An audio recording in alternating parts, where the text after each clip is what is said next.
Hey rockers, welcome back to Little Kids Rock Start to Rock Keyboards. Let's dig a little bit deeper into the keyboard and understanding how to play it. We've already covered some of the main topics, where the low notes are on the left, where the high notes are on the right, even what the names of the white keys are in the musical alphabet. Well, now we're going to talk about sitting or standing at the keyboard, the names of the finger numbers, and finally, the names of the black keys. So, starting with sitting at the keyboard. When I'm sitting at the keyboard, I want to make sure that I'm sitting up high enough so that my elbow is level with the surface of the keyboard and that my wrist is level. My fingers have a natural shape to them when they're at my side. You can check that. Your fingers naturally have a curved shape to them. And you want to keep that shape when your fingers are on the keyboard.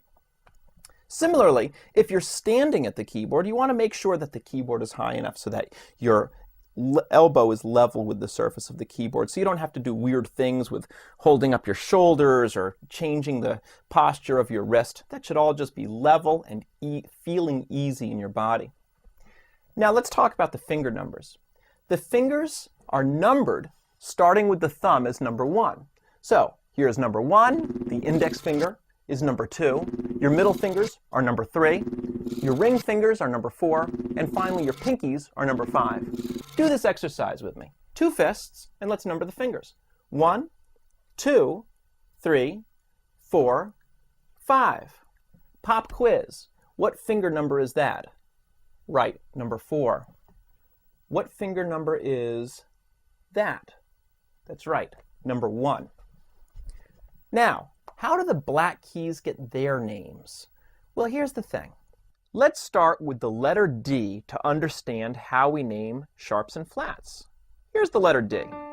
The black key that's lower than D on its left side is called D flat.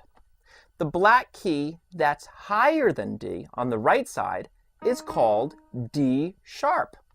Let's do that with another letter. Let's go to the letter G. Here's G. What's the black key lower than G called? A G flat. The black key higher than G is called G sharp.